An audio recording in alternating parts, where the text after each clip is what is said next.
अस्सलाम वालेकुम। ये हमारी जो 10th में की वीडियो चल रही थी उसका सेकंड पार्ट है कि ग्रुप में क्या ट्रेंड है इलेक्ट्रॉन अफिनिटी का। जैसे हमने ग्रुप 17 एलिमेंट का जो है ना ग्रुप लिया, उसके अंदर 17 ग्रुप के अंदर फ्लोरीन, क्लोरीन, ब्रोमीन, आयोडीन ये एलिमेंट्स आते हैं 17 ग्रुप के अंदर। 17 ग्रुप के एलिमेंट्स के मैंने फ्लोरीन का स्ट्रक्चर बनाया है और क्लोरीन का। ठीक है, फ्लोरीन का बनाया कि फ्लोरीन का एटॉमिक नंबर कितना होता है 9 एटॉमिक नंबर से मीन क्या है कि इसका जो न्यूक्लियस, ये जो ब्लू कलर का जो सॉलिड बॉल नज़र आ रही है कि इसके जो न्यूक्लियस है उसके अंदर 9 प्रोटॉन्स हैं, और जितने ही प्रोटॉन्स होते हैं उतने ही क्या होते हैं, इलेक्ट्रॉन्स भी होते हैं। तो इलेक्ट्रॉनिक कन्फिग्रेशन के जो इसके जो इलेक्ट्रॉन्स हैं वो 2 शेल्स में पूरे आए हैं। क्लोरीन का जो एटॉमिक नंबर है वो 17 है, तो इसके जो इलेक्ट्रॉन्स को जब मैंने लगाया तो 3 शेल्स के अंदर इसके इलेक्ट्रॉन्स पूरे आए हैं। ठीक है, ब्रोमीन का जो है 35 है, तो इसके जब इलेक्ट्रॉन्स को अकोमोडेट करेंगे तो इसके नंबर ऑफ़ शेल्स और इंक्रीज़ हो जाएंगे। आयोडीन का 53 है, तो इसके नंबर ऑफ़ शेल्स और इंक्रीज़ हो जाएंगे जब उसके इलेक्ट्रॉन्स को अकोमोडेट करेंगे।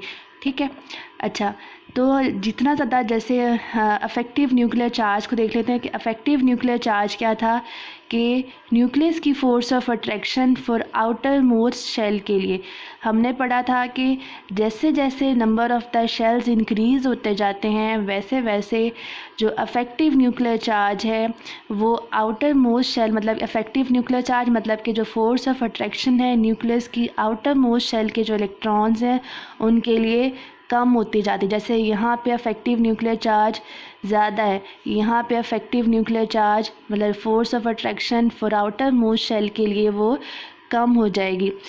एक और हम लोगों ने चीज़ पढ़ी थी कि शील्डिंग इफ़ेक्ट।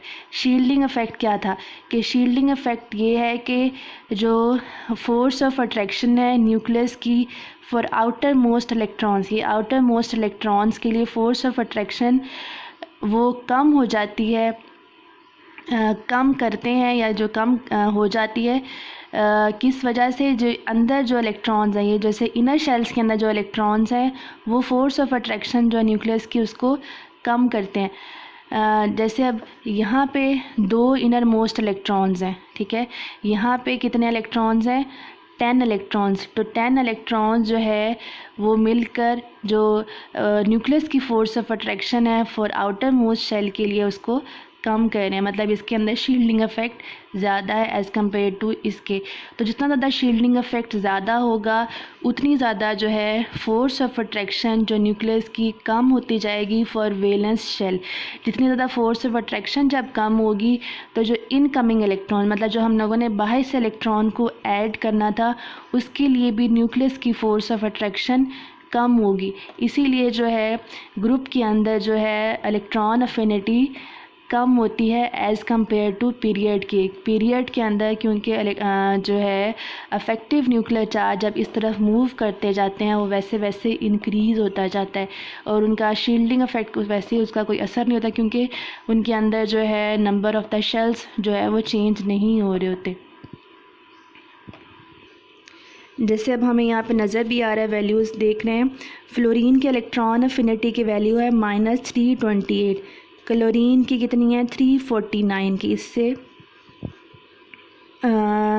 ब्रोमीन की है 325, आयोडीन की है 295। अच्छा, यहाँ पे जो आपको नज़र आ रहा है कि फ़्लोरीन की जो इलेक्ट्रॉन अफिनिटी है वो 328 है, क्लोरीन की जो है 349, मतलब कि इसके इलेक्ट्रॉन अफिनिटी फ़्लोरीन से ज़्यादा है। ये जो है एक एबनॉर्मल ट्रेंड है, इसको जो है ना आप लोगों ने याद कर लेना है कि जो क्लोरीन जो है वो electron affinity as compare to fluorine के उसकी ज़्यादा होती है। ऐसा क्यों होता है, क्योंकि जो फ्लोरीन जो है ना उसका साइज़ बहुत स्मॉल होता है। ठीक है, एज़ कम्पेयर टू क्लोरीन के स्मॉल साइज़ होने की वजह से इसके अंदर जो है न्यूक्लियर फोर्स ऑफ अट्रैक्शन जो है वो बहुत ज़्यादा होती है। तो जब बाहर से जब इलेक्ट्रॉन को जब ऐड करते हैं तो उस इलेक्ट्रॉन को ऐड करना थोड़ा मुश्किल हो जाता है क्योंकि साइज़ स्मॉल होता है। तो जो वैलेंस शेल के इलेक्ट्रॉन्स होते हैं वो आने वाले जो इलेक्ट्रॉन है उसको रिपेल करते हैं, उसको ऐड नहीं होने देते, जिसकी वजह से फ्लोरीन की इलेक्ट्रॉन अफिनिटी कम होती है। लेकिन जो क्लोरीन है उसका साइज़ थोड़ा बड़ा होता है। तो इनकमिंग जो इलेक्ट्रॉन्स है वो आराम से अंदर ऐड हो जाता है, इसीलिए ये थोड़ा एबनॉर्मल ट्रेंड है। तो आप लोगों ने ये याद रखना है कि अगर आपको क्वेश्चन आ जाए, आपको MCQ आ जाए कि सबसे ज़्यादा हाईएस्ट इलेक्ट्रॉन अफिनिटी किस एलिमेंट की है, तो आपने क्लोरीन पे टिक करना है।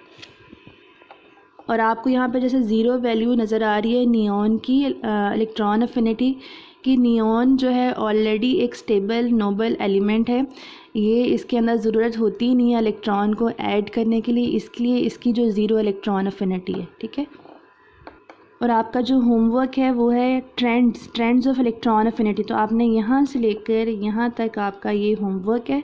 आप जैसे जो आपका लेक्चर रोज़ के रोज़ होता है उसके ऊपर डेट मेंशन कर लिया करें। इस आज का जो लेक्चर है 10th में, इसकी 10th मई की जो डेट है, यहाँ से लेकर शुरू अपने स्टार्ट वाले टॉपिक से लेकर एंड तक अपनी जो है डेट मेंशन कर लें। एक और क्वेश्चन है कि अक्सर पेपर में आ जाता है, what is the difference between the ionisation energy and electron affinity. तो पहले आप लोगों ने आयनाइजेशन एनर्जी की डेफिनेशन लिख ली, ठीक है, फिर इलेक्ट्रॉन अफिनिटी की बता दी, फिर आपने एग्जांपल बता दी, ठीक है, और इसकी एग्जांपल दे दी। इसमें क्या होता है, एनर्जी रिक्वायर होती है, इसमें एनर्जी रिलीज्ड होती है। फिर ट्रेंड वैसे दोनों में सेम है, इसका भी डाउन द ग्रुप जो है आयनाइजेशन एनर्जी क्या होती है, डिक्रीज़ होती है, इसके अंदर भी क्या होती है, डिक्रीज़ होती है। लेकिन फ्लोरीन और क्लोरीन में जो है ना, फ्लोरीन का एबनॉर्मल ट्रेंड है, इसके इलेक्ट्रॉन अफिनिटी जो है वो कम होती है एज़ कम्पेयर टू क्लोरीन की। वैसे डाउन द ग्रुप जब जाते हैं तो सबके इलेक्ट्रॉन अफिनिटी डिक्रीज़ ही हो रही होती है, और ये आप लोगों ने नोट कर लेना है। और जो मैं आप लोगों को ऐसे जैसे स्ट्रक्चर बनाए थे तो वो सिर्फ आप लोगों को समझाने के लिए करवाए हैं, वो आप लोगों ने अगर बनाने हैं पेपर में तो बना भी सकते हैं, अगर नहीं भी बनाते तो कोई मसला नहीं है। आज का यही टॉपिक था। अल्लाह हाफिज़।